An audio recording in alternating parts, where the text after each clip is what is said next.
أعوذ بالله من الشيطان الرجيم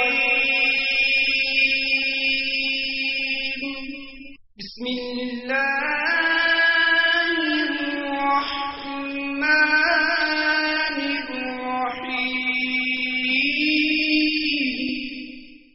وفاقی وزارت برائے مذہبی امور کی طرف سے جاری کردہ مکتوب کا اردو خلاصہ۔ دعوت اسلامی ایک غیر سیاسی پرامن سب سے بڑی مذہبی تحریک ہے جو کہ ملک اور بیرون ملک قرآن و سنت کے مطابق اسلام کا پیغام عام کرنے میں مصروف عمل ہے۔ یہ تحریک مکمل غیر سیاسی ہونے کے ساتھ ساتھ انتہا پسندی اور دہشت گردی سے پاک ہے۔ وفاقی وزارت برائے مذہبی امور اس تحریک کے نیکی کی دعوت عام کرنے کے انداز اور اس سے متعلق دیگر تمام امور سے مطمئن ہے۔ Certificate issued by Ministry of Religious Affairs, Government of Pakistan. To whom it may concern.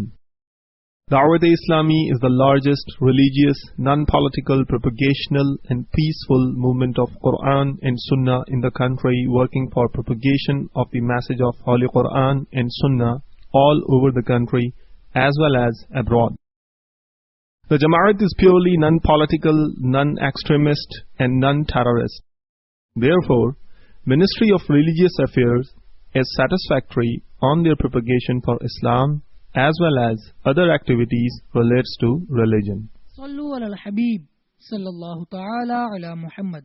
دین اسلام راہ حق کی طرف رہنمائی کرتا اور اپنے وابستگان کو ہر معاملے میں سچ کا ساتھ دینے کی سوچ فراہم کرتا ہے۔ اس موضوع پر تبلیغ قرآن و سنت کی عالمگیر غیر سیاسی تحریک دعوت اسلامی کی مرکزی مجلس شورا کے نگران حضرت مولانا حاجی محمد عمران الطاری سلمہ الباری نے دعوت اسلامی کے عالمی مدنی مرکز فیضان مدینہ باب المدینہ کراچی میں وکیل اسلامی بھائیوں کے مابین ہونے والے اجتماع میں سنتوں بھرا بیان فرمایا۔ دعوت اسلامی کا اشاعتی ادارہ مکتبۃ المدینہ اس بیان کی VCD بنام وکیل کو کیسا ہونا چاہیے مختلف مواقع کے مناظر اور آواز کی مکسنگ کے ساتھ پیش کرنے کی سعادت حاصل کر رہا ہے۔ آپ اس بیان میں ملاحظہ فرمائیں گے حضرت علی کرم اللہ تعالی وجہہ الکریم کا مقدمہ، وکیل کسے کہتے ہیں، ظالم کی مدد کرنا کیسا، جھوٹی گواہی دینے کا عذاب، فاروق اعظم رضی اللہ تعالی عنہ کا فیصلہ وغیرہ۔ اس VCD کو اول تاخیر ملاحظہ کیجیے، انشاءاللہ عز و جل فکر آخرت کا ذہن بنے گا۔ صلو علی الحبیب صلی اللہ تعالی علی محمد۔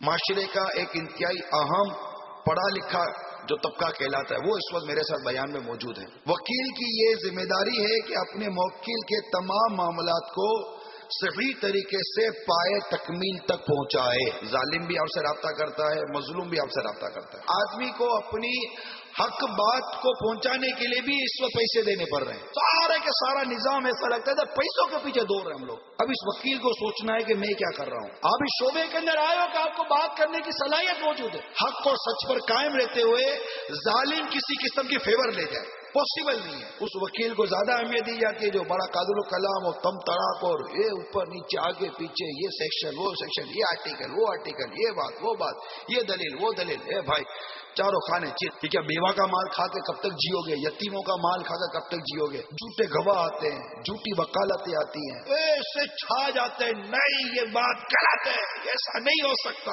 میں تو اس گواہ پر حیرت کرتا ہوں جو جھوٹی گواہی دیتا ہے، آج ہی تو کل، کل نہیں تو پرسوں انجام اس کا سامنے آ ہی جاتا ہے۔ میرا مسلمان وکیل جھوٹا کیسے ہو سکتا ہے؟ غور تو کرے گا نا کہ یار یہ مولانا بولتا تو صحیح ہے۔ جھوٹے کیس میں فیور لینے والی قوم کل بھی ہوتی تھی، آج بھی ہوتی۔ میں جھوٹا، میں مسلمان ہوں۔ آج ساری دنیا کے اندر مسلمانوں کے اسباب زوال پر ڈبیٹس کی جاتی ہیں، کانفرنسز کی جاتی ہیں، ورکشاپ لگائے جاتے ہیں، ٹاک شوز کیے جاتے ہیں۔ مسلمان کو کیا ہو گیا؟ کیا ہو گیا مسلمان کو؟ مسلمان بددیانت ہو گیا ہے، مسلمان بے نمازی ہو گیا، مسلمان شراب پیتا ہے، مسلمان سود کھاتا ہے، مسلمان رشوت دیتا ہے، دین دہاڑے باپ آگے دول اللہ کی نافرمانی کرتا ہے، بولتے مسلمان وہ کیا ہو گیا؟ مسلمان اللہ کا نافرمان ہو گیا ہے۔ آپ کے مقدمے کے اندر آپ نے نماز قضا کر دی، نماز قضا کر کے بھی سمجھتے کو عروج ملے گا؟ خواب ہے خواب. اے جھوٹی گواہی دینے والوں، رشوتیں کھانے والوں، تمہیں ڈرا رہا ہوں. اللہ سے ڈرو، اللہ سے. سوچتے نہیں ہے موت کے بارے میں، قبر کے عذاب کے بارے میں، قبر کی آگ کے بارے میں. وکیل تو میرا ہے اور پیسے میرے مخالف سے لے کر مجھے کیس ہرا رہا ہے. اسی کی بد دعا سے اگر تم پاگل ہو گئے، دیوانے ہو گئے، تمہاری عقل مار کھا گئی، کیا کرو گے؟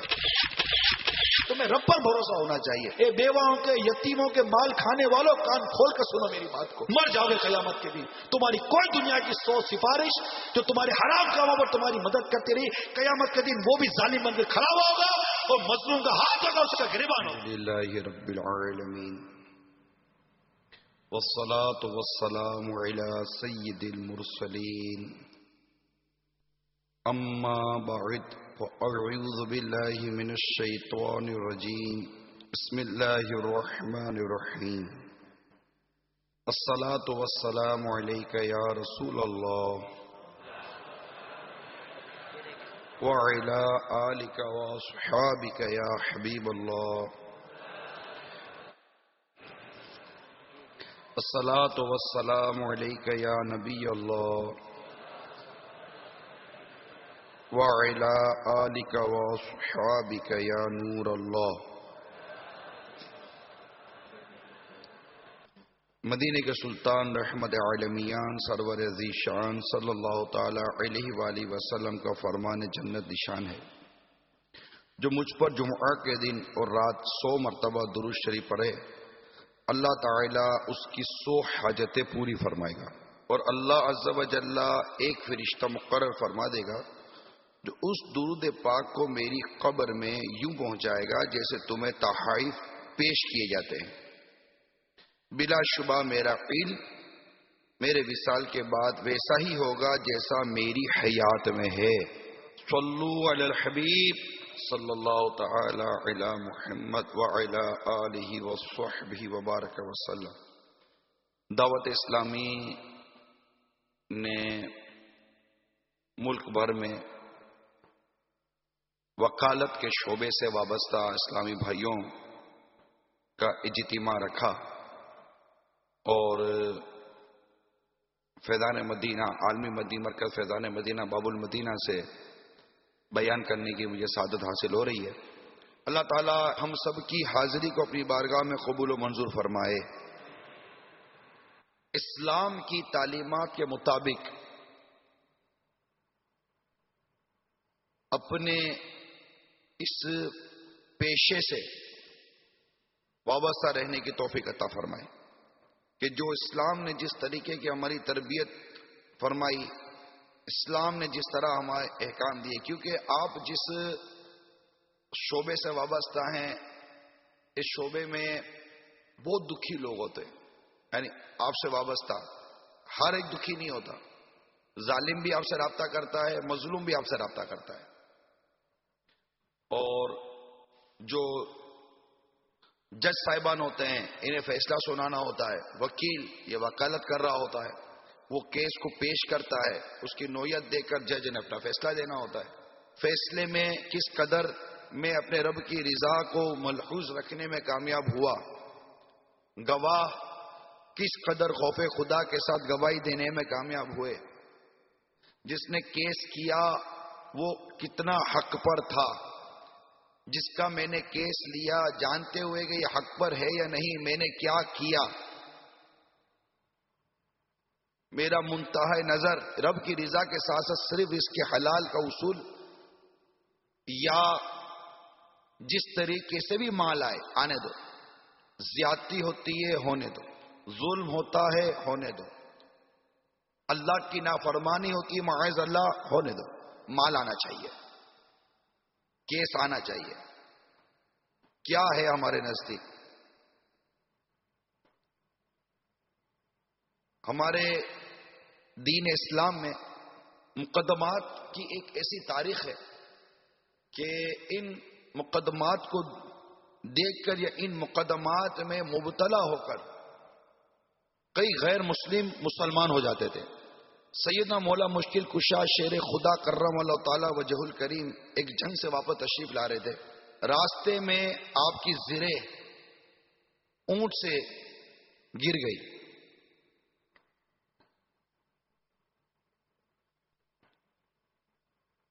اب آپ تشریف لے آئے کوفہ میں. ایک دن وہ زرے آپ نے ایک یہودی کے پاس دیکھی جو بازار میں سے بیچ رہا تھا. آپ نے زرے پہچان کر یہودی سے فرمایا یہ زرے تو میری ہے, میں نے کسی کو فروخت کی ہے, نہ ہبہ کی ہے, پھر تیرے پاس کیسے پہنچی؟ یہودی نے عرض کی جناب یہ زرے میری ہے اور میرے قبضے میں ہے. تو آپ نے فرمایا چلو ہم قاضی کے پاس چلتے ہیں. چنانچہ جب دونوں قاضی شریح رحمت اللہ تعالی علیہ کے پاس پہنچے تو مولا مشکل کشا شیر خدا کرم اللہ تعالی وجہ الکریم قاضی شریح کی پہلو میں اور یہودی ان کے سامنے بیٹھ گیا. پھر آپ نے ارشاد فرمایا اگر میرا مخالف یہودی نہ ہوتا تو میں اس کے ساتھ مجلس سے عدالت میں برابر کھڑا ہوتا, مگر میں نے نبی پاک صلی اللہ تعالی وسلم کو کا یہ ارشاد سنا ہے کہ یہودیوں کو حقیر سمجھو جیسا کہ اللہ عز و جل نے انہیں حقیر قرار دیا ہے. قاضی شریح نے عرض کی اے امیر المومنین ارشاد فرمائیے کیا اس یہودی سے آپ کا کوئی معاملہ ہے؟ تو آپ نے فرمایا ہاں یہ زرے جو یہودی کے قبضے میں ہے میری ہے, میں نے اسے بیچا نہ ہبہ کیا. قاضی شریح نے یہودی سے پوچھا کہ تو کیا کہتا ہے؟ وہ بولا کہ زرے میری ہے اور میرے قبضے میں. قاضی صاحب نے امیر المومنین مولا مشکل کشا شیر خدا کرم اللہ تعالی وجہ الکریم سے پوچھا کہ کیا آپ کے پاس کوئی گواہ ہے؟ تو آپ نے فرمایا ہاں میرا غلام میرے یہ صاحبزادے حضرت امام حسن رضی اللہ تعالیٰ عنہ کی طرف اشارہ کیا, یہ دونوں میرے متعلق گواہی دیں گے کہ یہ زرے میری ہے. اب قاضی شریح نے کچھ یوں کہا کہ باپ کے حق میں بیٹے کی گواہی شرعاً معتبر نہیں ہے, اور یہودی کے حق میں فیصلہ دے دیا. یہ دیکھ کر یہودی کہنے لگا امیر المومنین مجھے اپنے ہی قاضی کے پاس لائے اور ان کے قاضی نے ان کے خلاف ہی فیصلہ دے دیا. میں گواہی دیتا ہوں کہ بے شک یہ دین سچا ہے, اور یہ گواہی بھی دیتا ہوں کہ اللہ عز و جل کے سوا کوئی عبادت کے لائق نہیں, اور حضرت محمد مصطفیٰ صلی اللہ تعالی علیہ وسلم اللہ کے سچے رسول ہیں. اے امیر المومنین یہ زرے آپ ہی کی ہے. میرے پیارے اسلامی بھائیوں اور مدنی چینل کے ناظرین, آپ نے ایک عادل قاضی کی جناب میں پیش ہوئے مقدمے کی رودات سماعت کی کہ ایک رائٹیس جج کیسا ہوتا ہے, اور کس قدر خوبصورت انداز میں انہوں نے اس مقدمے کو سنا, اور کتنا خوبصورت انہوں نے اس کا فیصلہ دیا. اور اس کی برکت آپ نے یہ دیکھی کہ وہ یہودی یہ دیکھ کر کہ مسلمان اس معاملے میں کس قدر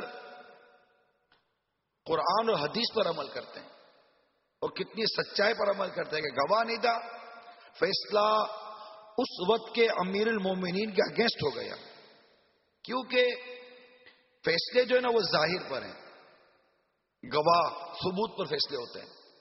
سرکار مدینہ صلی اللہ تعالی علیہ وسلم نے اپنی حیات مبارکہ میں کئی فیصلے ظاہر پر ہی کیے, جبکہ آقا صلی اللہ علیہ وسلم پر وحی نازل ہوتی تھی, لیکن امت کی اس میں تربیت, امت کی اس میں تعلیم ہے کہ ہر ایک کا یہ مقام نہیں ہوتا کہ اس کو کشف ہو جائے, ہر ایک کے مقام میں اس کو الہام ہو جائے, تو فیصلہ ظاہر پر ہوتا ہے. اب ظاہر پر فیصلہ ہونے کے لیے جو جج فیصلہ کرتا ہے, مقدمے میں جو سماعت ہوتی ہے, اس کے لیے ظاہر ہے کہ وکیل اپنا کیس تیار کرتا ہے. کہ کیس تو بہت پیچھے سے چلتا ہے, کوئی کیس ہوتا ہے تو پہلے تو آپ کے یہاں تھانے میں ایف آئی آر درج ہوگی, جب ایف آئی آر درج ہوگی تو ایف آئی آر درج ہونے کے بعد اس کا پھر کورٹ میں چالان پیش کیا جائے گا, پھر وہ ایک وکیل کرے گا کہ میرا یہ کیس ہے. اب جس کا کیس ہے وہ اپنا کیس وکیل کو بیان کرے گا, وکیل اس کا کیس سنے گا, وکیل پھر اس کے پیپر تیار کرے گا, پھر کورٹ میں یہ اپنے پیپر دائر کرے گا. اب اس کی پوری تیاری کرے گا, اپنے جو موکل ہے اس سے سارا بیان لے گا، گواہوں کو لے گا، پیپر ورک کرے گا، سب کچھ کرانے کے بعد اب پھر کورٹ میں ڈیٹ پڑے گی اور پھر جناب پیش ہوں گے تو گواہ ہوں گے تو ثبوت ہوں گے، سب کچھ پیش ہوگا، پھر جج کے آگے جو چیز آئے گی تو جج اس کے معاملے میں فیصلہ سنائے گا.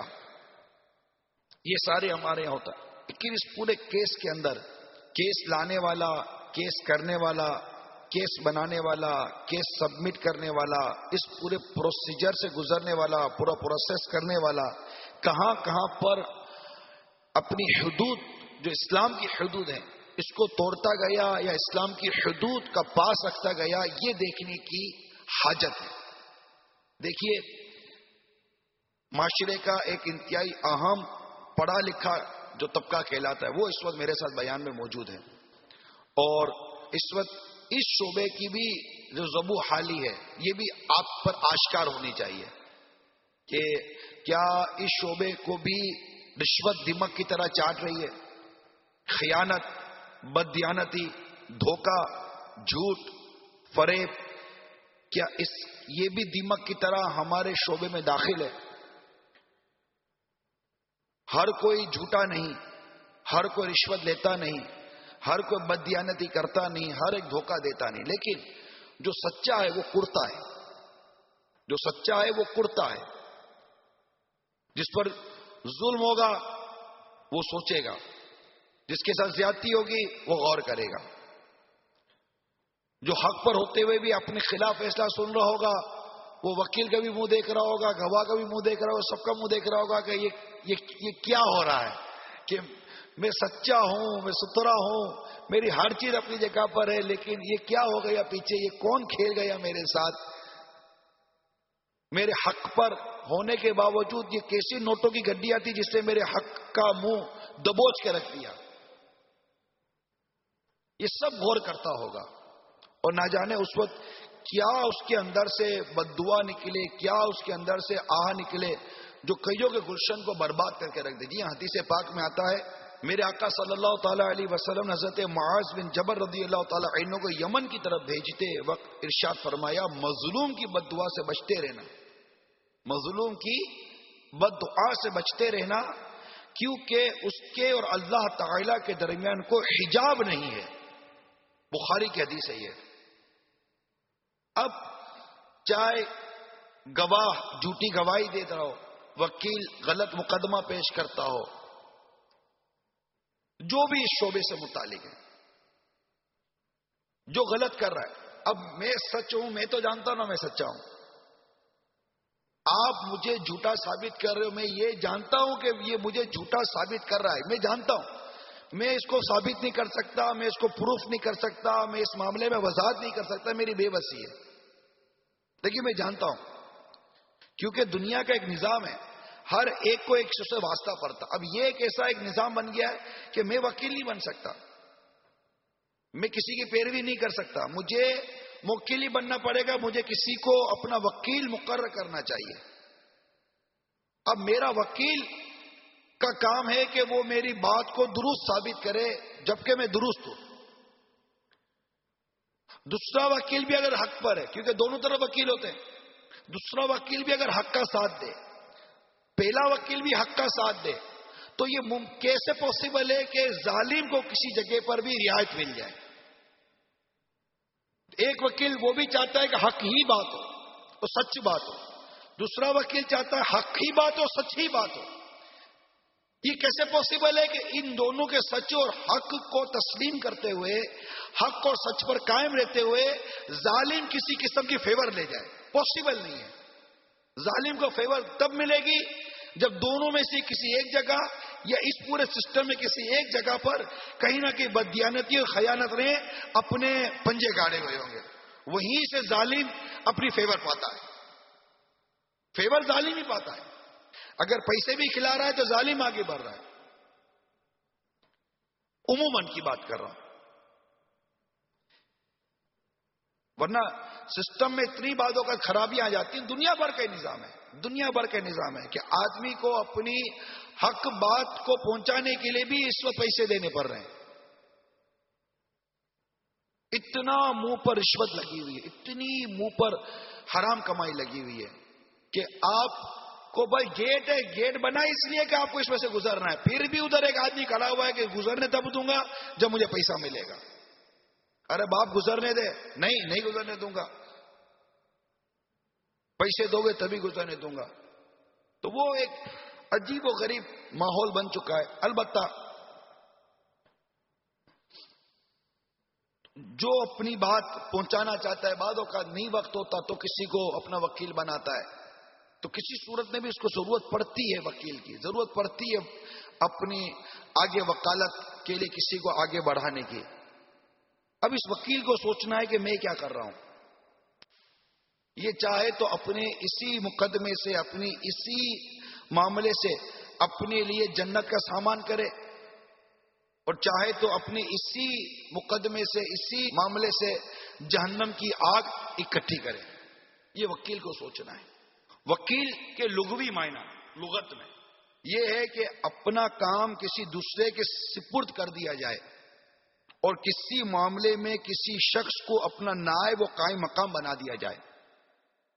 اور شرعی معنی یہ ہے کہ کسی غیر کو اپنا نائب اس لیے بنانا کہ وہ اس کی جگہ اس کے معاملات میں تصرف کرے. وکیل کی یہ ذمہ داری ہے کہ اپنے موکل کے تمام معاملات کو صحیح طریقے سے پائے تکمیل تک پہنچائے. تو میٹھے میٹھے اسلامی بھائیوں، یاد رکھیے کہ وکیل اپنے موکل کا کام کرنے میں اس کی مدد کرتا ہے اور نیکی اور بھلائی کے کاموں میں تعاون کرنے والوں کو خوب اجر و ثواب سے نوازا جائے گا. مگر جو لوگ ظلم کا ساتھ دینے میں کسی کی معاونت کرتے ہیں اور ان کی نیابت کے فرائض انجام دیں، انہیں سرکار دو جہاں صلی اللہ علیہ وسلم کا یہ فرمان عبرت نشان ہمیشہ یاد رکھنا چاہیے. حضرت ابن عباس رضی اللہ تعالی عنہما سے مروی ہے کہ اللہ کے پیارے حبیب لبیب صلی اللہ تعالی علیہ وآلہ وسلم نے ارشاد فرمایا، جس شخص نے کسی ظالم کی مدد کی تاکہ جھوٹ کے ذریعے حق بات کو جھوٹا ثابت کرے، وہ اللہ تعالی اور اس کے رسول صلی اللہ تعالی علیہ وسلم کے ذمہ سے بری ہو گیا. ام المومنین سیدتنا ام سلمہ رضی اللہ تعالی عنہا سے مروی ہے کہ تاجدار رسالت صلی اللہ تعالی علیہ وسلم نے ارشاد فرمایا، جب تم جھگڑے کی صورت میں فیصلہ کرانے میرے پاس آتے ہو تو ہو سکتا ہے کہ تم میں سے کوئی دلیل پیش کرنے میں دوسروں سے زیادہ ہوشیار ہو، اور میں اس کی بات سن کر اگر کسی کی حق میں اس کے بھائی کے خلاف فیصلہ کر دوں تو وہ اسے مت لے، کیونکہ میں اسے آگ کا ٹکڑا دے رہا ہوں. مسلم شریف کی حدیث ہے. یعنی اس حدیث پاک سے معلوم ہوا کہ بعض اوقات جھوٹا شخص چالاک اور ہوشیار ہوتا ہے. وہ قاضی کے سامنے اپنا مقدمہ اس طرح پیش کرتا ہے کہ قاضی کو اس کے دلائل سن کر چاروں نہ چار اس کے حق میں فیصلہ کرنا پڑتا ہے، اور سچا شخص بس منہ ہی دیکھتا رہ جاتا ہے. بس دین اسلام میں ہر وہ راستہ بند کر دیا گیا ہے جس سے دوسروں کے حقوق متاثر ہوتے ہوں. یہی وجہ ہے کہ اللہ کے محبوب صلی اللہ تعالی علیہ وسلم نے ارشاد فرمایا، قاضی ظاہری دلائل سن کر اگر جھوٹے شخص کے حق میں فیصلہ کر دے تو اسے چاہیے کہ اپنے مسلمان بھائی کا حق نہ لے. اگر اس نے ایسا کیا تو یاد رکھے کہ وہ آگ کا ٹکڑا لے رہا ہے. بات واقعی قادر الکلام ہوتے ہیں. یہ تو تجربے کے مشاہدے کی بات ہے. ایسے چھا جاتے ہیں، نہیں یہ بات غلط ہے، ایسا نہیں ہو سکتا، ایسا جذباتی اور اتار چڑھاؤ ہوگا. آدمی بولے گا یار اس کے سوا روئے زمین میں لگتا ہے وہ سچائی آدمی نہیں ہے، وہ جھوٹ بول رہا ہوتا ہے. مگر ہوتا ہے. اور میں دوبارہ عرض کر دوں، اس وقت جو میں بات کر رہا ہوں اس کا تعلق صرف کورٹ کچہری سے نہیں ہے. برادریوں میں دارالافتاء میں شرعی طور پہ جہاں پر مطلب کہ مفتی صاحبان بیٹھ کر، علماء بیٹھ کر جہاں بعض فیصلے کرتے ہیں، وہاں بھی یہی ہوتا ہے. جھوٹے گواہ آتے ہیں، جھوٹی وکالتیں آتی ہیں، جھوٹے پیپر آتے ہیں. اب کوئی اگر اس طرح جھوٹ کے ذریعے سچ کو دبائے، ٹھیک ہے میں بیٹھا ہوا ہوں، میں دیکھ رہا ہوں کہ میں سچا آدمی ہوں، میری بات یہ دبا رہا ہے، میرے پاس الفاظ ہر ایک کہتا بولنے کا طاقت نہیں ہوتی، وہ قادر الکلام نہیں ہوتا. بات وہ اپنی جانتا ہے کہ میری بات درست ہے، میرا موقف درست ہے، لیکن میں اپنا موقف کیسے ثابت کروں؟ سامنے والے کا بعدوں کا وکیل بھی کمزور ہوتا ہے، اس لیے اس وکیل کو زیادہ اہمیت دی جاتی ہے جو بڑا قادر الکلام اور تم تراک اور یہ اوپر نیچے آگے پیچھے، یہ سیکشن وہ سیکشن، یہ آرٹیکل وہ آرٹیکل، یہ بات وہ بات، یہ دلیل وہ دلیل۔ اے بھائی چاروں خانے چیت، اگلا بیٹھا ہوں منہ دیکھ رہا ہے، میں سچا ہوں مگر میں بول نہیں سکتا۔ یہ جھوٹا ہے لیکن قادر الکلام ہے۔ اور اگر جج کے سامنے، فیصلہ کرنے والے کے سامنے اسی کو بات آ جاتی ہے، وہ اب گواہ اور ثبوت کو دیکھے گا اور اس کے حق میں فیصلہ دے دے گا۔ میرے آقا صلی اللہ تعالی علیہ وسلم کا یہ ارشاد کہ قاضی ظاہری دلائل سن کر اگر جھوٹے شخص کے حق میں فیصلہ کر دے تو اسے چاہیے کہ اپنے مسلمان بھائی کا حق نہ لے۔ اگر اس نے ایسا کیا تو یاد رکھے وہ آگ کا ٹکڑا لے رہا ہے۔ اب میں اگر بالفرض میرا کوئی پلاٹ ہے، میں ناجائز طور پر وہ پلاٹ کورٹ کے ذریعے فیصلہ کروا کر ہتھیانا چاہ رہا ہوں، یوں تو میں جا کے قبضہ کر کے بیٹھ گیا، کسی کے باپ کی طاقت ہے تو چھڑوا لے۔ اب اس میں طاقت تو تھی نہیں کہ آپ سے چھڑوا سکتے، آپ تو تھے بدماش، آپ تو لڑاکا، آپ کی تو تھانے میں بھی ترکیب تھی، آپ کی تو فلاں جگہ بھی ترکیب تھی، آپ تو وزیر بھی جانتا تھا، اب آپ کا تو میں بگاڑ سکتا نہیں تھا۔ میں نے جا کر کورٹ کا سہارا لیا، میں نے جا کر وہاں کیس فائل کر دیا کہ بھائی یہ میرا کیس ہے، بیوہ کا پلاٹ ہے، کوئی بیوہ کی چیز ہے، کوئی یتیم کی چیز ہے۔ سوچو یار کہ کیا بیوہ کا مال کھا کے کب تک جیو گے، یتیموں کا مال کھا کے کب تک جیو گے؟ آپ بولو گے نہیں یار وہ اس کو بولنا نا بیوہ اور یتیم کا مال۔ میں وکیل کو کہتا ہوں کہ آپ کو پتا تھا کہ یہ بیوہ کا مال ناحق کھا رہا ہے، آپ نے اس کا ساتھ کیوں دیا؟ آپ کو پتا ہے کہ یتیم کا مال ناحق کھا رہا ہے، آپ نے اس کا ساتھ کیوں دیا؟ آپ کو پتا ہے کہ یہ ایک بے کس و لاچار کے اوپر ظلم کر رہا ہے، زیادتی کر رہا ہے اور مجھے فیس دے کر اپنا کیس جتوا رہا ہے، میں کیس اس کو جتوا دوں گا، میرے پاس تو سارے دلائل ہیں، سارے مطلب کہ میں وہ داؤ پہ جانتا ہوں، لیکن آپ نے اس کا ساتھ کیوں دیا؟ وکیل سے بھی سوال تو ہے نا یار، وکیل سے پوچھ، مطلب ہم اس سے بات تو کر سکتے نا، ایسا تو نہیں ہے کہ بات کریں گے بھی تو ناراض ہو جائے گا، لڑائی جھگڑا شروع کر دے گا، ایسا تو نہیں ہے۔ غور تو کرے گا نا کہ یار یہ مولانا بولتا تو صحیح ہے کہ وہ غلط کر رہا تھا، یتیم کا مال کھا رہا تھا، بیوہ کا مال کھا رہا تھا، اس کی ساتھ زیادتی کر رہا تھا، میں نے کیوں ظالم کا ساتھ دیا جانتے ہوئے کہ وہ ظالم ہے؟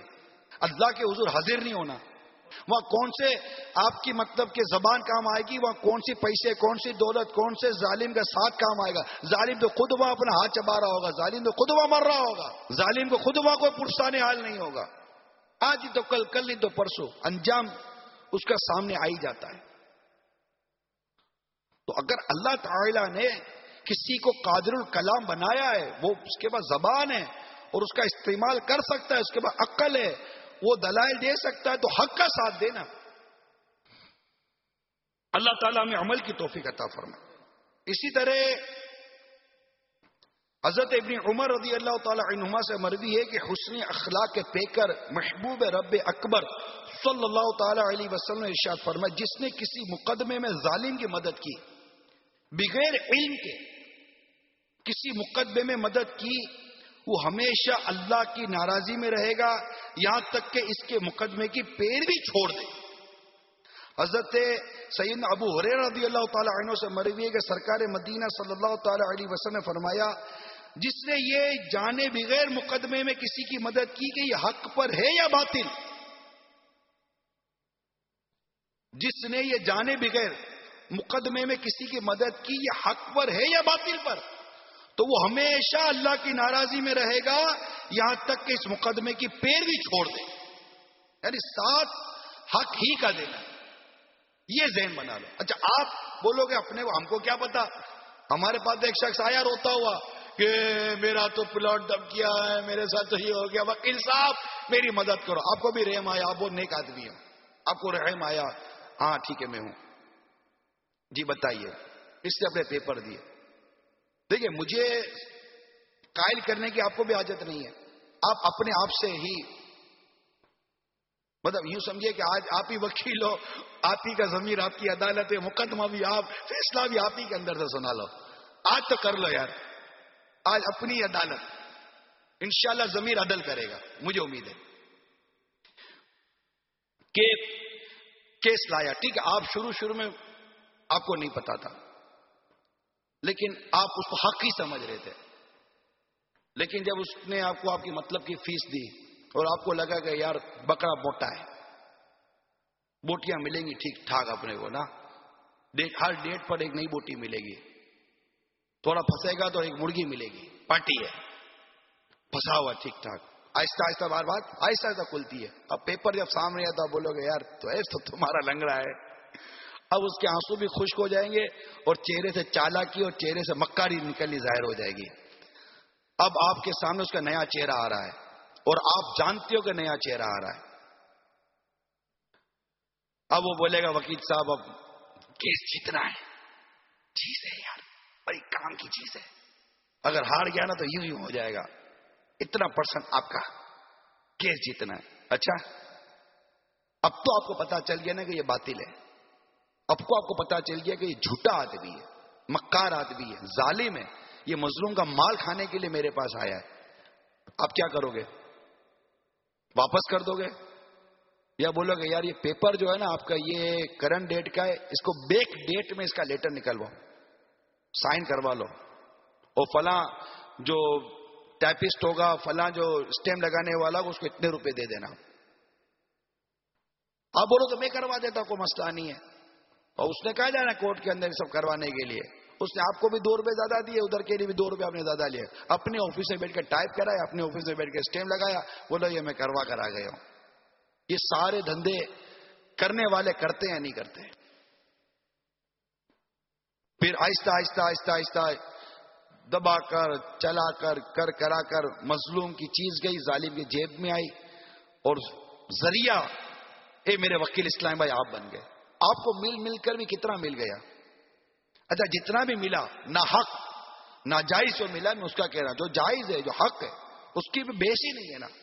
وہ تو نیک آدمی ہے، اچھا آدمی ہے، پرہیزگار اگر ایسا کہ اپنے آپ کو بالکل گناہوں سے بچا کر تقوی اور پرہیزگاری کے ساتھ اپنے اس پیشے کے ساتھ چلتا ہے تو مدینہ بہت اچھا آدمی ہے وہ تو ہم تو مطلب کہ اس کی بات کر رہے ہیں نا جو ہمارے پیشے کو بدنام کر رہا ہے، جو ہماری فیلڈ کو بدنام کر رہا ہے، ہم تو اس کی بات کریں گے نا کہ اب تو اس کے سامنے باطل آ گیا نا، اب تو اس کو ظاہر ہو گیا نا کہ میں حق والے کا ساتھ نہیں دے رہا. اب وڈرو کیوں نہیں ہو رہا؟ وہ نہیں جاؤ یہ لو فائل. کیا سمجھائیں مجھے؟ میں مسلمان ہوں، میں نے اللہ کے احکام سنے، اللہ کے احکام پڑھے، میں نے کلمہ پڑھا ہے، اللہ پر اس کے رسول پر ایمان لاتا ہوں، حق کا ساتھ دوں گا، سچ کا ساتھ دوں گا، جانتے ہوئے کہ تم باطل ہو، تم جھوٹے ہو، تم مکار ہو، میں تمہارا ساتھ کیسے دے سکتا ہوں؟ نہیں وکیل صاحب یہ 10% اور لے لیجئے، یہ لاکھ روپے 10,000 روپے مجھے نہیں چاہیے تمہارے پیسے، مجھے بکاؤ سمجھا ہوا ہے، میرا ایمان اتنا کمزور ہے کہ یوں پیسوں کے نام پر میرا ایمان کا میں سودا کروں گا؟ نہیں، جاؤ پیسے لے جاؤ. اور اگر مظلوم آیا میرے پاس اس کا کیس میں لڑوں گا اور اس کو جیتوا کر دوں گا میں. اب کون کرے یہ ساری باتیں؟ کون اس طرح اپنا مقدمہ پیش کرے؟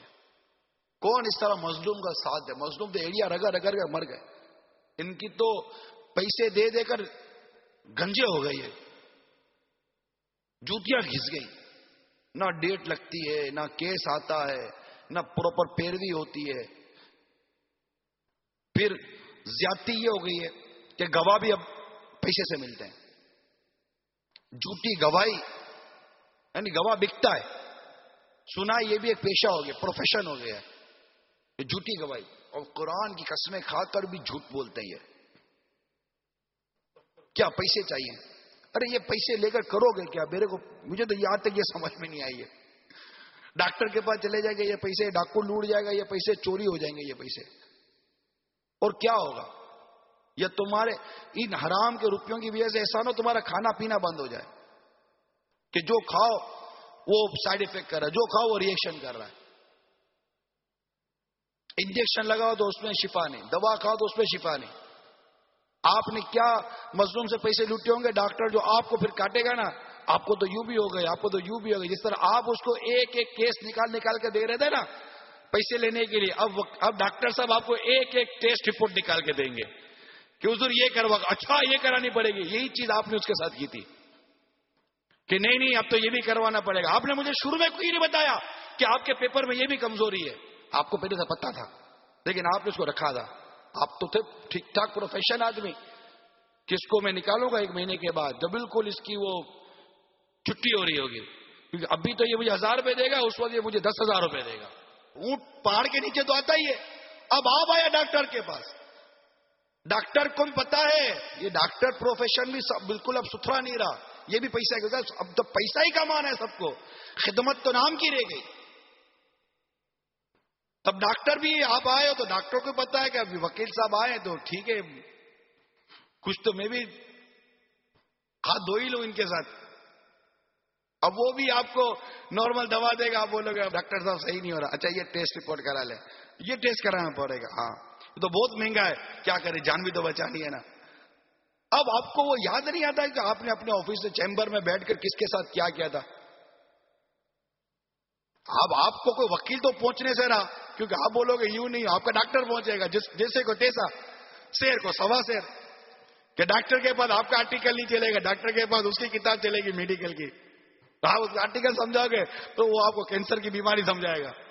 کینسر نہیں ڈاکٹر صاحب نہیں, کیا کرانا ہے, اسپتال میں ایڈمٹ ہونا ہے. ہاں اسپتال میں ایڈمٹ. اب ایمرجنسی وارڈ میں جائیں, کیا ہوتا ہے, آپ کو ایمرجنسی وارڈ میں لیتے ہی ایسا چیک اپ ماریں گے کہ بولیں گے کہ ٹھیک ہے بھائی آپ اوپر جاؤ, اور اوپر جا کر آپ ایڈمٹ ہو جاؤ, کیونکہ ایمرجنسی وارڈ تو ان کا سیلس مین بنا ہوا ہے. وہیں تو پیشنٹ کو پھنسا کر اس کو وارڈ میں داخل کروانا ہے تاکہ اس کے وارڈ کے خرچے چلیں. سارے کے سارا نظام ایسا لگتا ہے پیسوں کے پیچھے دوڑ رہے ہم لوگ, دولت کے پیچھے دوڑ رہے, دولت کریں گے کیا. اگر ایمانداری کی بات بتاؤ, اے میرے سارے اسلامی بھائیوں جو گھر پر بیٹھے ہو, یہاں فیضان مدینہ میں بیٹھے ہو, یا آپ دنیا کے کسی بھی مقام پر آپ بیٹھے ہو, آپ اپنی ایمانداری سے بات بتاؤ. جو چیز آپ یا جو سلوک آپ اپنے اس مسلمان بھائی کے ساتھ کر رہے ہو, کیا آپ اپنے لیے یہ بات گوارا کرو گے؟ کبھی بھی نہیں کرو گے, کبھی نہیں کرو گے. تو آپ کو سرکار صلی اللہ تعالی علیہ وآلہ وسلم کی وہ حدیث پاک یاد نہیں آتی کہ تم میں سے کوئی اس وقت مومن نہیں ہو سکتا جب تک اپنے بھائی کے لیے وہی چیز پسند نہ کرے جو اپنے لیے پسند کرتا ہے. آپ کو کیسے گوارا ہوگا یا کہ آپ اپنے بھائی کو یوں کاٹو. میں تو اس گواہ پر حیرت کرتا ہوں جو جھوٹی گواہی دیتا ہے. اس کو اللہ عز و جل سے ڈر نہیں لگتا. پیارے آقا صلی اللہ تعالی وسلم کی حدیث اس کے پیش نظر نہیں ہے. کہ راوی کہتے ہیں سرکار مدینہ صلی اللہ تعالی علیہ وسلم نماز فجر ادا فرمائی, پھر کھڑے ہو کر 3 بار یہ ارشاد فرمایا جھوٹی گواہی شرک کے برابر کر دی گئی ہے. اور اس کے بعد آپ نے یہ آیت مبارکہ پڑھی وَجْتَنِبُوا قَوْلَ الزُّورِ, اور جھوٹی بات سے بچو. اور حضرت ابن عمر رضی اللہ تعالی عنہ سے مروی ہے نبیوں کے سلطان سرور ذیشان صلی اللہ تعالی علیہ وسلم کا فرمان عبرت نشان ہے. بروز قیامت جھوٹی گواہی دینے والے کے قدم اپنی جگہ سے ہٹنے بھی نہ پائیں گے کہ اس کے لیے جہنم واجب ہو جائے گی. حضرت ابو ہریرہ رضی اللہ تعالی عنہ سے مروی ہے جو شخص لوگوں کے ساتھ یہ ظاہر کرتے ہوئے چلا کہ یہ بھی گواہ ہے حالانکہ یہ گواہ نہیں, وہ بھی جھوٹے گواہ کے حکم میں ہے. اور جو بغیر جانے ہوئے کسی کے مقدمے کی پیروی کرے وہ اللہ کی ناخوشی میں ہے جب تک اس سے جدا نہ ہو جائے. جھوٹی گواہی کے متعلق امام حافظ محمد بن احمد بن عثمان ذہبی رحمت اللہ تعالی علیہ اپنی کتاب الکبائر میں فرماتے ہیں کہ جھوٹی گواہی دینے والا 4 بڑے گناہوں کا مرتکب ہوتا ہے. نمبر 1, جھوٹ بولنا اور جھوٹ باندھنا. کہ اللہ تعالیٰ فرماتا ہے بے شک اللہ راہ نہیں دیتا اسے جو حد سے بڑھنے والا بڑا جھوٹا ہو. اور حدیث پاک میں ہے کہ مومن کی فطرت میں ہر بات ہو سکتی ہے مگر خیانت اور جھوٹ نہیں ہو سکتا. کتنا عمدہ ارشاد ہے. میں مسلمان ہوں, میں جھوٹا, میں مسلمان ہوں. جھوٹ تو کفار کی صفت ہے. جھوٹ بولنا یہ کفار کی صفت ہے, غیر مسلم کی صفت ہے. جھوٹ تو کافر بولتا ہے کہ اللہ ایک نہیں ہے, نبی کا انکار کرتا ہے جھوٹ بولتا ہے, شرک کرتا ہے جھوٹ بولتا ہے. اس کا عقیدہ جھوٹا ہے. مسلمان جھوٹا جو اس بات کی گواہی دے کہ اللہ ہے کہ وہ جھوٹ کیسے بول سکتا ہے؟ جو اس بات کی گواہی دیتا ہے کہ پیارے آقا صلی اللہ علیہ وسلم اللہ کے رسول ہے، وہ جھوٹ کیسے بول سکتا ہے؟ وہ کیسے جھوٹا ہو سکتا ہے؟ تو میرا وکیل، میرا مسلمان وکیل جھوٹا کیسے ہو سکتا ہے؟ وہ جھوٹ کیسے بولے گا؟ وہ جھوٹے کا ساتھ کیوں دے گا؟ وہ خیانت کیسے کرے گا کہ وکیل تو میرا ہے اور پیسے میرے مخالف سے لے کر مجھے کیس ہرا رہا ہے؟ PLD آپ کی بک کہلاتی ہے، پاکستان لیگل ڈیزائن 2001، باب المدینہ کراچی کے پیج نمبر 76 سے مجھے یہ کسی نے نقل کر کے دیا ہے کہ اس کیس میں سندھ ہائی کورٹ نے ایک فیصلہ سنایا جو اس کے پیج نمبر 76 پر لکھا ہے، جس میں وکیل کے بارے میں کچھ لکھا گیا ہے. ہمارے نزدیک حق یہ ہے کہ وکالت سے جن وکلاء کا مقصود ذات الہی کی خوشنودی ہے وہ مستحق کے تعریف ہے، گو اس کا محنتانہ ہی کیوں نہ لیں. لیکن جو وکلا صرف مقدمہ لڑنا اور حقوق کو باطل کرنا چاہتے ہیں وہ قابل مذمت ہیں. وکلا کا فرض یہ ہے کہ وہ موکل سے صورت معاملہ کو خوب سمجھ لیں، واقعے سے واقف ہو جائیں اور یہ معلوم کر لیں کہ حق کس طرف ہے. وہ دلیل ایسی پیش کرے جس کو وہ حق سمجھتے ہوں، لیکن اگر وہ اس کو جھوٹ سمجھنے کے بعد بھی پیش کرے تو ان کا ٹھکانہ جہنم ہے کہ یہ اپنے آپ کو جہنم کا حقدار ٹھہرا رہے. آپ ہی کے شعبے سے وابستہ اسلامی بھائیوں نے لکھ کر دی. چاہتے کیا تھے وہ؟ میں یہ پوچھ رہا ہوں، کیا چاہتے تھے؟ کیوں لکھ کر دی؟ وہ بھی تو وکیل ہے، اس کو یہ درد ہے، اس کو یہ احساس ہے، اس کو یہ فیلنگ. یہ غلط ہو رہا ہے، یہ غلط ہو رہا ہے. کوئی تو ہو جو اس کو درست کر دے. 2 4 10 وکیل سمجھ لیں اور وہ بھی مطلب کہ ذہن بنا لے کہ نہیں ہم اس شعبے سے اس کرپشن کو، اس گناہ کو دور کریں گے. ظاہر ہے کہ آپ جب دور کریں گے تو اگر آپ مبتلا تھے تو تھوڑی تکلیف آپ کو بھی آئے گی. اگر آپ مبتلا ہی نہیں تھے اور آپ بولتے تھے کہ یار بس لینا ہے تو سچا ستھرا اور حق بات والا کیس لینا ہے ورنہ نہیں لینا، مگر وہ بھی بیچارہ جب کورٹ میں آتا ہے اس کے سامنے اگر بددیانت شخص آ جائے اور وہ اپنی چرب زبانی اور اپنے قادر کلام ہونے پر الٹے سیدھے دلائل دے کر اپنی فیور میں کیس لے لیتا ہے تو وہ بھی بیچارہ وہ منہ ہی دیکھتا رہتا ہے کہ میں کیا کروں. پھر وہ بولتا ہے میرے پاس وہ کیس نہیں آتا. آپ کیس نہیں آتا نہیں آیا یار، آپ جھوٹی بات مت کرنا. اللہ پر بھروسہ کرو، جھوٹے کیس پر بھروسہ مت کرو. تمہیں رب پر اعتماد ہونا چاہیے، تمہیں رب پر بھروسہ ہونا چاہیے. اللہ رزق دینے والا ہے. تمہیں باطل پر بھروسہ ہو جاتا ہے، اللہ پر بھروسہ نہیں ہے. اللہ ایک معمولی کیڑے کو رزق دیتا ہے، بلکہ وہ فرماتا ہے زمین پر رینگنے والا کوئی جاندار ایسا نہیں جس کا رزق میرے ذمہ کرم پر نہ ہو. اور آپ یہ سمجھتے ہو کہ میں جھوٹا کیس لڑوں گا، میں ظالم کا ساتھ دوں گا، میں بددیانتی کروں گا، میں خیانت کروں گا، جھوٹی گواہی دوں گا، جھوٹے گواہ پیدا کروں گا، جج کو کی آنکھوں میں دھول جھونکوں گا، رشوت کا بازار گرم کروں گا، اس کی بھی جیب گرم کروں گا، اس کی بھی جیب گرم کروں گا، یہ بھی کروں گا وہ بھی کروں گا. کسی بھی صورت کرا کر میرے کو پیسہ چاہیے، چاہے میں کیس ہار کے پیسہ لوں یا کیس جیت کر پیسہ لوں، میری جیب میں پیسہ جانا چاہیے. اگر ایسے وکیل میری بات سن رہے ہیں یا اس وکیل کے گھر والے میری بات سن رہے ہیں، اس حرام کی روزی کو کھا کر کب تک جیئیں گے آپ؟ کب تک؟ یہی تو وہ زبان ہے جس زبان سے آپ کیس لڑتے ہو. اللہ کی ناراضگی کے سبب اگر تمہاری زبان میں فالش پڑ گیا تو کیا کرو گے؟ یہی تو وہ عقل ہے جس سے تم اس کا منفی استعمال کر کے مظلوم کو برباد کر رہے ہو. اسی کی بد دعا سے اگر تم پاگل ہو گئے، دیوانے ہو گئے، تمہاری عقل مار کھا گئی، کیا کرو گے؟ اللہ سے ڈرتے نہیں ہم لوگ، اللہ کے غضب سے نہیں ڈرتے، اس کے قہر سے نہیں ڈرتے. جب مظلوم کی بد دعا نکلتی ہے تو اللہ اور مظلوم کی بد دعا کے درمیان کوئی حجاب نہیں ہے. بد دعا تو وہ اس وقت ہی کر رہا ہوتا ہے، بعض اوقات ظالم کو بد دعا تھوڑی کرتا ہے، ظالم پہ انتقام لیتا ہے.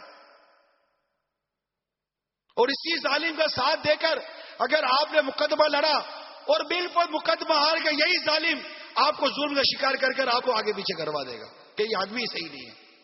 وہ وہاں وہ شک کرے گا کہ اس نے بھی لگتا ہے سامنے والے پارٹی زیادہ پیسے کا ہے تبھی تو میرا ساتھ ہی دیا. ظالم تو ظالم ہوتا ہے، اس کا کوئی مطلب سوچ اچھی تھوڑی ہوتی ہے. اگر اچھی سوچ ہوتی تو وہ ظالم ہوتا، اچھی سوچ ہوتی تو یتیم کا مال کھاتا، اچھی سوچ ہوتی تو اپنے بھائیوں کے وراثت کا مال کھا کر آپ کو آ کر کے جھوٹا کیس بنانے کے لیے کہتا کہ میرا باپ مر گیا ہے، بھائی بہنوں کا حصہ بنتا ہے، ذرا یوں کر دو تو ذرا میرا تھوڑا 2 پیسے زیادہ مل جائیں. کیا وہ یہ سوچتا؟ بیواؤں کا مال کھانے کا سوچتا؟ جھوٹے قبضے کرنے کا سوچتا؟ آخر اس کی جھوٹے قبضے کی زمین کو کورٹ سے لیگل کس نے کروایا؟ بیوہ کا مال اس کے جیب میں کس نے ڈلوایا؟ اگر آپ کسی مظلوم کا آلے کار بن رہے تو کیوں بن رہے ہو آپ ڈٹ جاؤ اپنی جگہ پر. میں ایک مسلمان وکیل سے بات کر رہا ہوں، ایک مومن وکیل سے بات کر رہا ہوں کہ وہ اپنے اس پیشے کو، اپنی اس وکالت کو عین شریعت کے سانچے میں ڈالے اور کسی کام کو کرنے سے پہلے دیکھے کہ شریعت کیا کہتی ہے مجھے اس کیس کے اندر. ہم الحمدللہ we are Muslim and being a Muslim, ہمارے لیے سب سے بیسٹ اور سب سے فرسٹ پریورٹی یہی ہے کہ ہم جو کام کرنے کے لیے جا رہے ہیں ہم دیکھیں کہ اسلام اس معاملے میں مجھے کیا حکم ارشاد فرماتا ہے، قرآن کیا کہتا ہے اس معاملے میں، چاہے وہ وراثت کا معاملہ ہو، چاہے وہ طلاق کا معاملہ ہو، یا کسی بھی قتل کا معاملہ ہو، یا بدکاری کا کیس ہو، کرمنل کیس ہو، سول کیس ہو، جو بھی کیس ہو. ایسا کون سا کیس ہے جس پہ شریعت میری رہنمائی نہیں کرتی؟ آپ مجھے بتائیے. میرا اسلام کامل ہے، میرا اسلام مکمل ہے، اور سب سے اچھا اور پسندیدہ دین اسلام ہے. ان الدین عند اللہ الاسلام، بے شک اللہ کے نزدیک دین اسلام ہے. ہم جانتے ہیں قرآن مکمل، حدیث مکمل، صحابہ کرام کے ارشادات ہماری رہنمائی کر رہے ہیں، فقہاء کرام کے جزیات ہماری رہنمائی کر رہے ہیں. اگر آپ حنفی ہیں اور حنفی کے تحت جا رہے تو دیکھیے امام اعظم نے اس معاملے میں کیا جزیات عطا کی ہیں، فقہاء کرام کیا ارشاد فرماتے ہیں، اسلام اس معاملے میں کیا فیصلہ ارشاد فرماتا ہے. تو اس کی کبھی رہنمائی ہم نے لی؟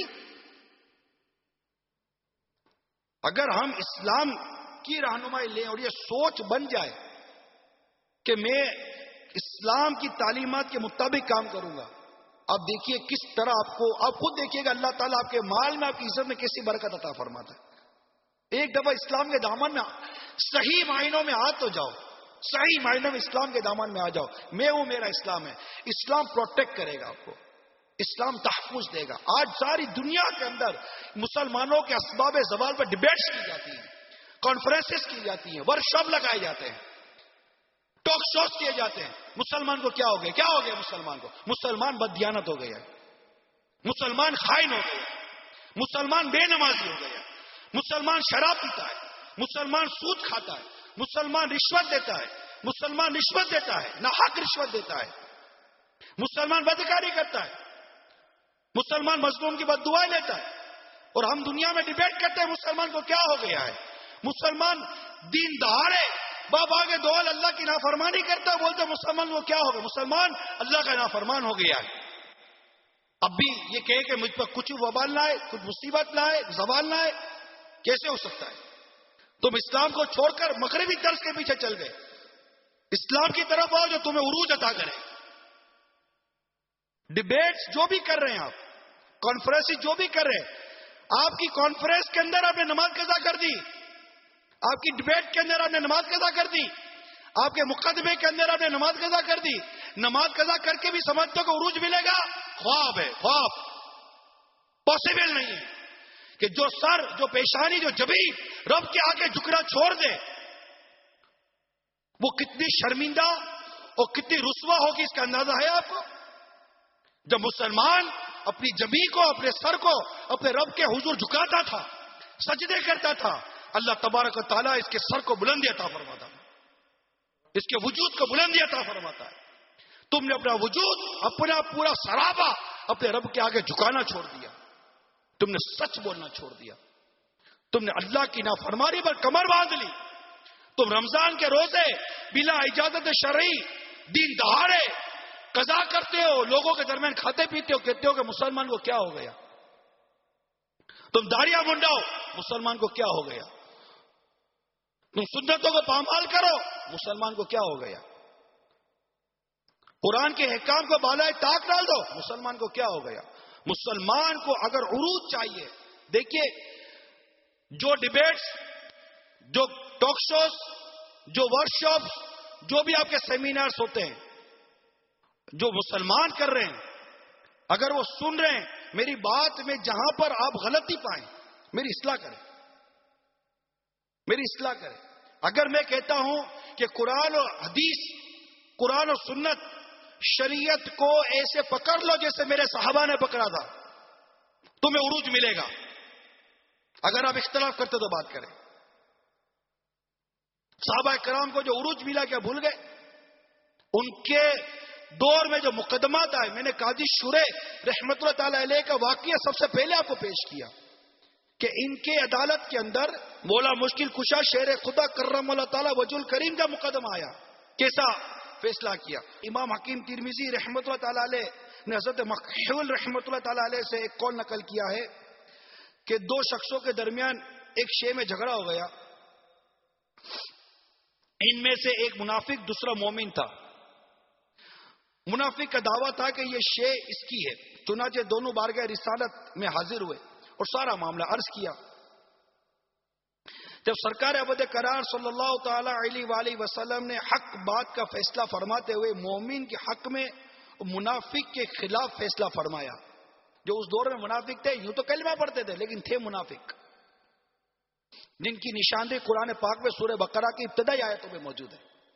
تو منافق کے خلاف فیصلہ فرما دیا. وہ فوراً بولا یا رسول اللہ صلی اللہ تعالی علیہ وسلم, ہم دونوں کو اس بات کے فیصلے کے لیے صدیق اکبر کے پاس بھیج دیجئے رضی اللہ تعالی عنہ.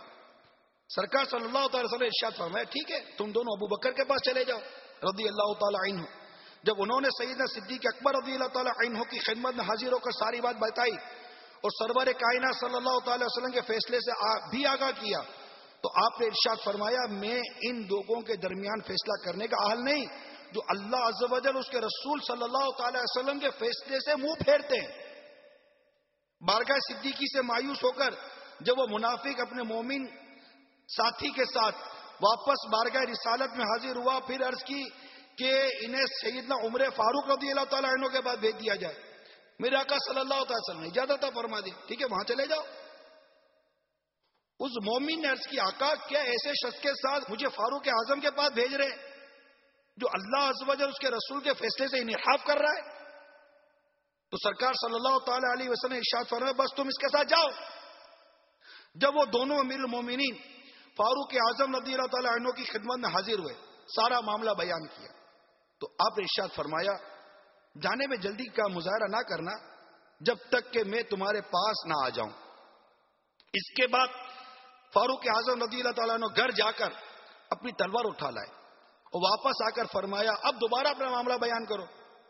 جب دونوں نے سارا معاملہ بیان کیا تو امیر المومنین فاروق اعظم رضی اللہ تعالیٰ عنہ پر جب خوب واضح ہو گیا کہ منافق اللہ عز و جل اس کے پیارے حبیب صلی اللہ تعالی علیہ وسلم کے فیصلے سے روگردانی کر رہا ہے, تو آپ نے اپنی تلوار سے منافق کے سر پر ایسا وار کیا کہ تلوار اس کے جگر تک پہنچ گئے. پھر ارشاد فرمایا جو اللہ عز و جل اس کے رسول کا فیصلہ نہ مانے میں اس کا فیصلہ اس طرح کرتا ہوں. ادھر جبریل امین علیہ السلام فوراً بارگاہ رسالت صلی اللہ تعالی وسلم حاضر و عرض کیا آقا عمر نے ایک شخص کو قتل کر دیا ہے کیونکہ اللہ عز و جل عمر کی زبان سے حق و باطل کے درمیان فرق کرانا چاہتا تھا, بس یہی وجہ ہے کہ آپ کو فاروق کہا جانے لگا. تو یہ دور تھا ایک صحابہ کرام علیہ رضوان کا. بارگاہ رسالت صلی اللہ تعالی وسلم میں مقدمات پیش ہوتے تھے. میرے آقا صلی اللہ علیہ وسلم نے ایک سے ایک مقدمات کے فیصلے کیے, یہاں تک کہ یہودی غیر مسلم جانتے تھے کہ حق کا فیصلہ بارگاہ رسالت سے ہوتا ہے, اور جو منافق ہوتا تھا جو جانتا جس کو ہوتا تھا کہ فیصلہ میرے حق میں گیا تو میں مر جاؤں گا, وہ سرکار صلی اللہ علیہ وسلم کی بارگاہ میں فیصلہ لے کر جاتا ہی نہیں تھا, مقدمہ لے کر جاتا ہی نہیں تھا.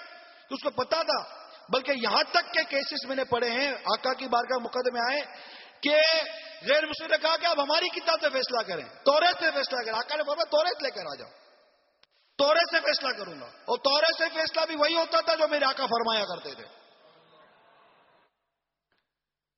مگر حق کو نہ ماننے والی قوم اس وقت بھی ہوتی تھی, آج بھی ہوتی ہے. اپنے جھوٹے کیس میں فیور لینے والی قوم کل بھی ہوتی تھی، آج بھی ہوتی ہے. حدیث پاک میں ہے کہ مومن کی فطرت میں ہر بات ہو سکتی ہے مگر خیانت و جھوٹ نہیں ہو سکتا. دوسری بات، کیونکہ وہ 4 بڑے گناہ کی نشاندہی کی حضرت امام ذہبی رحمۃ اللہ تعالی علیہ نے. دوسری بات، جھوٹی گواہی دینے والا دوسرا بڑا گناہ یہ کرتا ہے کہ وہ جس کے خلاف گواہی دیتا ہے اس پر ظلم کرتا ہے، یہاں تک کہ جھوٹی گواہی کے ذریعے اس کا مال، جان، عزت و آبرو سب خاک میں مل جاتے ہیں.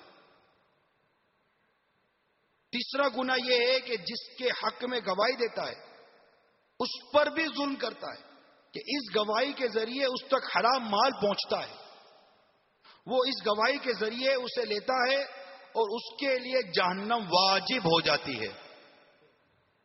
میرے آقا صلی اللہ تعالی علیہ وسلم نے ارشاد فرمایا، جس شخص کے لیے اس کے بھائی کے مال کا ناحق فیصلہ کیا گیا وہ اسے نہ لے، کیونکہ اس کے لیے جہنم کا ایک ٹکڑا کاٹا گیا ہے. اور چوتھا گناہ یہ ہے کہ جھوٹی گواہی دینے والا اس چیز کو جائز اور حلال کرنے کی کوشش کرتا ہے جس کو اللہ نے حرام قرار دیا، یعنی دوسرے کا مال، خون و عزت. چنانچہ امیر المومنین سیدنا صدیق اکبر رضی اللہ تعالی عنہ سے مروی ہے، اللہ کے محبوب صلی اللہ تعالی علیہ وسلم نے 3 بار استفسار فرمایا، کیا میں تمہیں سب سے بڑے گناہوں کے بارے میں نہ بتاؤں؟ میں نے عرض کی، جی ہاں یا رسول اللہ صلی اللہ تعالی وسلم، ضرور ارشاد فرمائیے. اللہ کے ساتھ شرک کرنا اور والدین کی نافرمانی کرنا. آپ صلی اللہ تعالی وسلم ٹیک لگائے ہوئے تھے، پھر بیٹھ گئے اور ارشاد فرمایا، خبردار، اور جھوٹی بات اور جھوٹی گواہی بھی سب سے بڑے گناہ ہیں.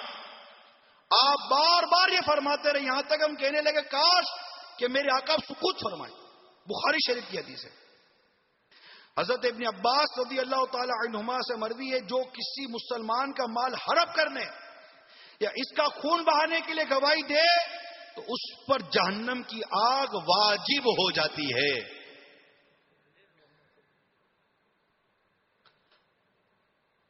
شہر حضر موت یہ مشہور شہر، تاریخی شہر ہے کہ ایک شخص کو قبیلہ کندا کہ ایک شخص نے مدینے کے تاجور سلطان بحر و بر صلی اللہ تعالی علیہ وسلم کی بارگاہ میں یمن کی ایک زمین کے متعلق اپنا جھگڑا پیش کیا. حضرت امی نے عرض کی، یا رسول اللہ صلی اللہ تعالی علیہ وسلم، میری زمین اس کے باپ نے چھین لی تھی، اب وہ اس کے قبضے میں. تو نبی مکرم نور مجسم صلی اللہ تعالی علیہ وسلم نے دریافت فرمایا، کیا تمہارے پاس کوئی گواہی ہے؟ عرض کی، نہیں، لیکن اللہ عز و جل کی قسم کھاتا ہوں کہ یقیناً یہ زمین میری ہے جو اس کے باپ نے غضب کر لی.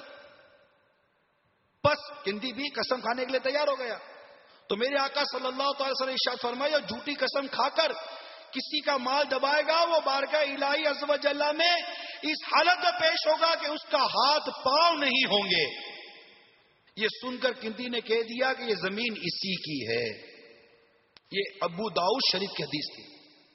اور ان روایتوں کو بیان کرنے سے کیا وہ لوگ جو جھوٹی گواہیاں دیتے ہیں، چاہے پیسے لے کر دیتے ہیں، پیشہ بنا لیا، جو جھوٹی گواہی دلواتے ہیں، کیا ان سب کو اور ہم سب کو ڈرنا نہیں چاہیے میرے پیارے اور میٹھے اسلامی بھائیوں؟ کیا ہم سب کو یہ سوچنا نہیں چاہیے کہ کہیں ایسا نہ ہو کہ ہمیں بھی قیامت کے دن اللہ عز و جل کی بارگاہ میں رسوا ہونا پڑے؟ کیا ہم اللہ کی ناراضگی سے نہیں ڈرتے؟ کیا ہم جہنم کے عذاب سے، جہنم کی آگ سے نہیں ڈرتے؟ ایسا لگتا ہے جیسے کہ یہ ساری باتیں جو کتابوں میں لکھی ہے ایک جیسا مسلمان بھول سا گیا ہے. معذرت کے ساتھ میری بات کو پلیز محسوس کریں، میں آپ کی خیر خواہی کر رہا ہوں. دیکھیں زندگی ہے نا، زندگی کوئی بھروسہ نہیں. ہم سوچ کے بیٹھے کہ ہم 60 سال 70 سال 80 سال 90 سال تک جیئیں گے، یہ کریں گے وہ کریں گے، کوئی بھروسہ نہیں. اب بھی اسی وقت بیٹھے بیٹھے میں مر سکتا ہوں، آپ بھی مر سکتے ہو. موت کیا؟ یا تو بستر پر کوما میں جا کے ایڑیا رگڑ رگڑ کر دم توڑنا پڑتا ہے. بیٹے آ کر دعائیں کراتے مولانا سے، دعا کر دو باپ کی مٹی ٹھنڈی ہو جائے، بیچارہ بہت تکلیف میں. خدمت کرنے کا جذبہ کتنا اولاد کے اندر. کہ چلو باپ بیمار ہے خدمت کر کے دعائیں لو، ماں بیمار ہے خدمت کر کے دعائیں لو، وہ تو اس کی مٹی ٹھنڈی ہونے کی دعا کروانے کے لیے آتا ہے. بعدوں کا تکلیف اتنی شدید ہوتی ہے، موت کا کوئی بھروسہ نہیں ہے میرے میٹھے پیارے سے، کبھی بھی مر جائیں گے. کہ ہمیں لگتا نہیں ہے کہ میں توبہ کر کے مروں، میں توبہ پر مروں، میں مروں تو میں اللہ کی بارگاہ میں سرخر ہو جاؤں. دنیا کی جو بھی عیش و عشرت بالفعل پانے میں کامیاب ہو گئے، کتنے عرصے تک پائیں گے، کتنے عرصے تک پائیں گے. کار ملی، بنگلہ ملا، عزت بھی مل گئی، منصب بھی مل گیا، عہدہ بھی مل گیا، سب کچھ مل گیا. اور ملا کس طرح؟ اللہ کو ناراض کر کر، اس کے حبیب کو ناراض کر کے صلی اللہ تعالی علیہ، وہ حبیب جو قیامت کے دن ہماری شفاعت فرمائیں گے، ہمیں اللہ کی بارگاہ سے بخشوائیں گے. پیارے آقا صلی اللہ علیہ وسلم کی بارگاہ میں امتی کے اعمال پیش کیے جاتے ہیں. کس قدر عجیب معاملہ ہو کہ میرے آقا کی بارگاہ میں کسی امتی کا معاملہ یہ پیش کیا جائے کہ آقا کا امتی قرآن کی جھوٹی قسم کھا کر گواہی دے رہا ہے. بے چوٹ کر رہا ہوں، احساس ہے کاش ڈیولپ ہو جائے، یہ فیلنگز آ جائے، یار مرنا تو ہے مجھے. ایسا کوئی نہیں ہے جو مرے گا نہیں، جو پیدا ہوا وہ مرے گا. تو مرنے سے پہلے موت کی کیا تیاری کی ہم نے؟ وہ بھی تو ایک امتحان ہے. اللہ ناراض ہوا، اس کے حبیب روٹ گئے، قبر کا جواب نہ دے سکے. اے ہاتا لا ادری، افسوس افسوس میں کچھ نہیں جانتا. جہنم کی کھڑکی کھل گئی، خدا نہ خواستہ اللہ ناراض ہوا، اس کے پیارے حبیب روٹ گئے.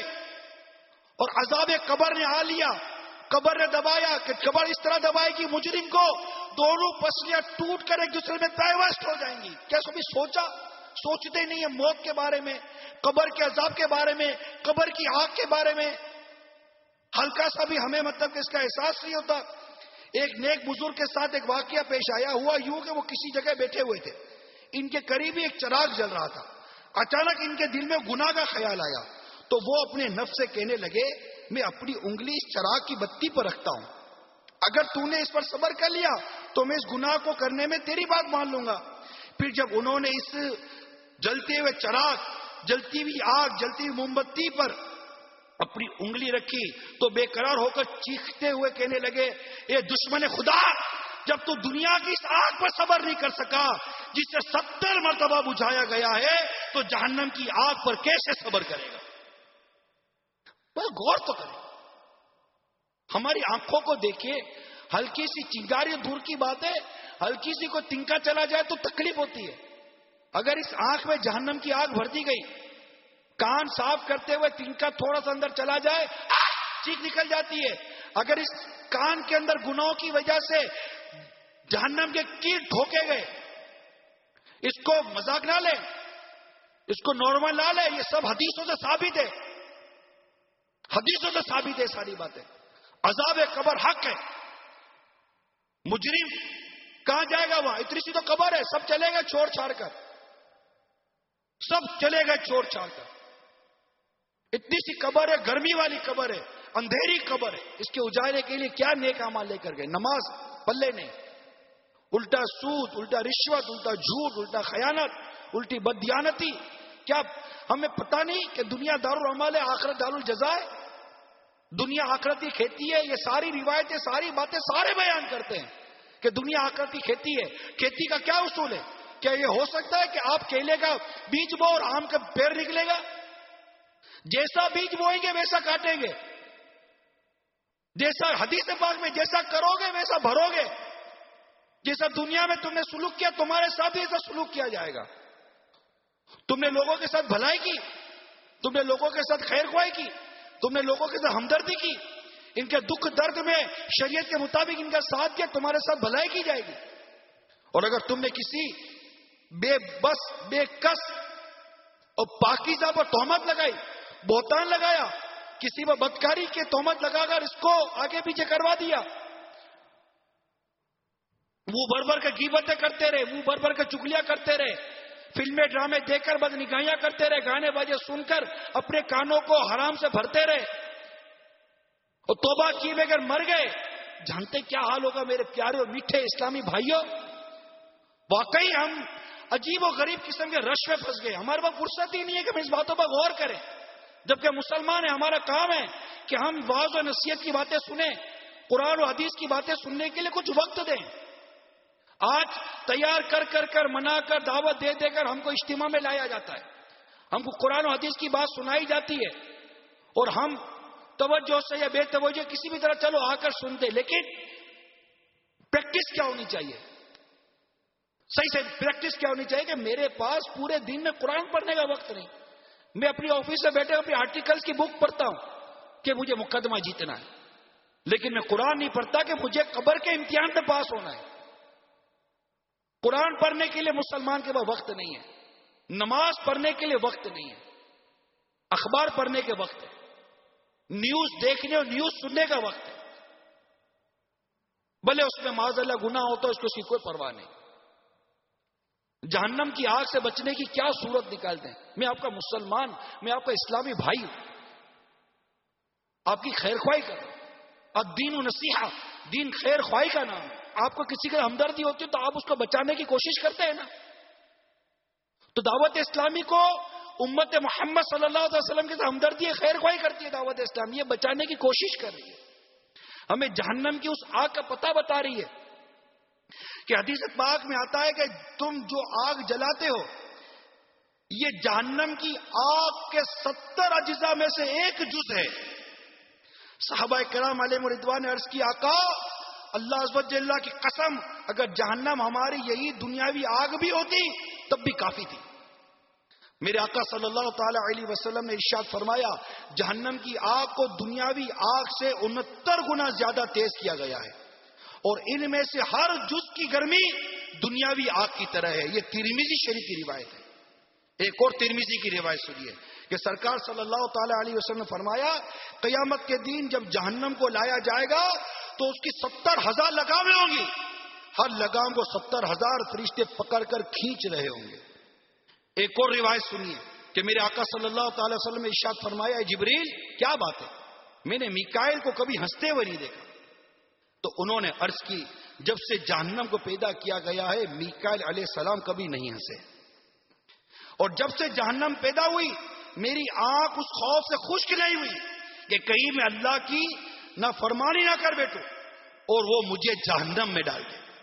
تو جہنم کا یہ تذکرہ جو میں کر رہا ہوں اسے سن کر ہمیں ڈرنا چاہیے کہ میکائیل علیہ السلام ڈرتے ہیں، جبرائیل علیہ السلام ڈرتے ہیں.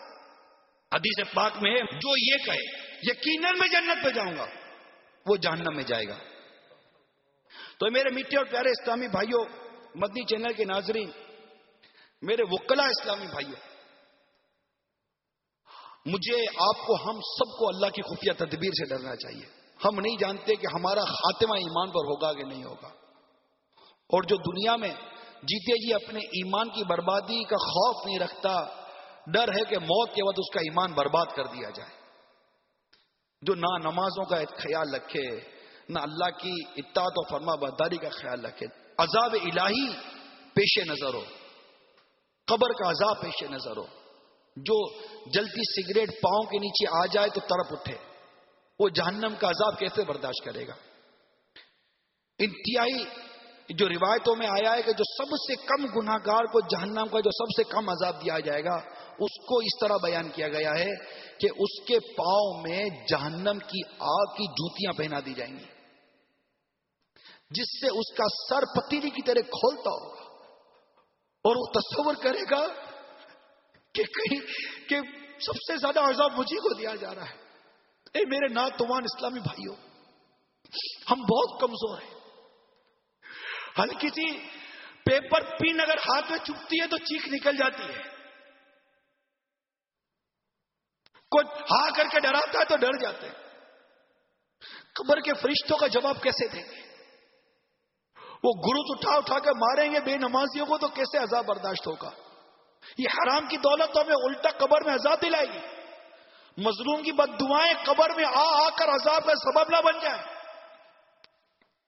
اور قیامت کے دن آج فلاں جانتا تھا، فلاں سے بات تھی، فلاں سے تعلقات تھے، فلاں کا فون ہو گیا، فلاں کی سوچ لگ گئی، فلاں کی سفارش ہو گئی، سب کچھ ہو گیا. آپ بھی جیت کے ظالم بھی جیت کے. ظالم تو بھی سن لے, کان کھول کر سن لے, قیامت کے دن مر جائے گا ایک ظالم. اے بیواؤں کے یتیموں کے مال کھانے والوں, کان کھول کر سنو میری بات کو, مر جاؤ گے قیامت کے دن. تمہاری کوئی دنیا کی سوچ سفارش جو تمہارے حرام کاموں پر تمہاری مدد کرتی رہی, قیامت کے دن وہ بھی ظالم بن کے کھڑا ہوا ہوگا اور مظلوم کا ہاتھ ہوگا, اس کا گریبان ہوگا. ڈرو قیامت کے دن سے, ڈرو اس دن سے جس دن اللہ تبارک و تعالی مظلوم کو اس کا حساب دلائے گا. اس دن کے فیصلے سے میں تمہیں ڈرا رہا ہوں, اس دن کی امتحان, اس دن کی آزمائش سے میں تمہیں ڈرا رہا ہوں. اے جھوٹی گواہی دینے والوں, رشوتیں کھانے والوں, تمہیں ڈرا رہا ہوں. اللہ سے ڈرو, اللہ سے. اس کی لاٹھی بھی آواز, جب وہ گرفت کرتا ہے تو وہ پکڑتا ہے تو کوئی چھڑانے والا نہیں ہوتا. اگر تمہاری گرفت نہیں ہو رہی تو یہ گویا کہ ایک مہلت ہے. اللہ تبارک و تعالی حلیم, حل والا ہے. اس کی تفسیر میں لکھا ہے کہ وہ گناہگار کو بر وقت پکڑتا نہیں ہے, اس کو مہلت دیتا ہے. بندے مان جا, بندے آ جا. بندے کو چاہیے کہ لبیک کہتا ہوا آگے بڑھے, مولا میں حاضر ہوں, مجھے تیری رحمت کی چادر میں چھپا لے. مولا میں گناہوں کے دلدل میں دھس گیا ہوں, رشوت, سود, جھوٹ, خیانت, بددیانتی اور ظالموں کے چنگل میں مولا پھنس گیا ہوں, مولا مجھے تو بچا لے. ارے رب کے حضور ہاتھ اٹھاؤ, رب سے معافی مانگو. رب پناہ دینے والا ہے, رب مدد کرنے والا ہے, رب ظالموں سے چھڑانے والا ہے. کہیں ایسا نہ ہو کہ دنیا کا ظلم مجھے جہنم کی آگ میں جلا دے. میں ڈرا ہی رہا ہوں, میں واقعی ڈرا رہا ہوں. آپ بولو گے ڈرا رہا, میں واقعی ڈرا رہا ہوں. اور ہم ڈرنے والے بنے تو صحیح, ہم تو ڈرنے والے نہیں بنے, ہم ڈرنے والے تو بنے, اللہ کے غضب سے ڈرے. کس چیز کا انتظار ہو رہا ہے میرے اسلامی بھائیوں؟ اب بھی نہ بدلے تو یاد رکھو مسلمانوں, تمہاری داستان تک نہ ملے گی داستانوں میں. اور آپ کر سکتے ہو, آپ کے اندر یہ قوت, یہ طاقت ہے کہ آپ بات کر سکتے ہو. اب بات نہ کر سکتے ہو تو وکیل کی در کے دے. آپ اس شعبے کے اندر آئے ہو کہ آپ کو بات کرنے کی صلاحیت موجود ہے. آپ آ جانا دعوت اسلامی کے ماحول میں. دعوت اسلامی کے متنی ماحول سے وابستہ رہے, انشاءاللہ عز و جل ہماری دنیا اور آخرت دونوں بہتر ہوگی. ہم سب کی ویکلی ٹریننگ ہوتی رہے گی, گاڑی کی سروس ہوتی رہے گی, تو انشاءاللہ پلک میں کچرا آ ہی جاتا ہے. تو ٹریننگ کرواتے رہیں گے, سروس کرواتے رہیں گے, انشاءاللہ آئل چینج ہوتا رہے گا تو گاڑی ہمارے رن وے پر, ہمارے ہائی وے پر پراپر چلے گی, راستے میں کبھی خراب نہیں ہوگی. اللہ تعالیٰ عمل کی توفیق عطا فرمائے, آمین. بجاہ النبی الامین صلی اللہ تعالی علیہ وآلہ وسلم. صلو علی الحبیب صلی اللہ تعالی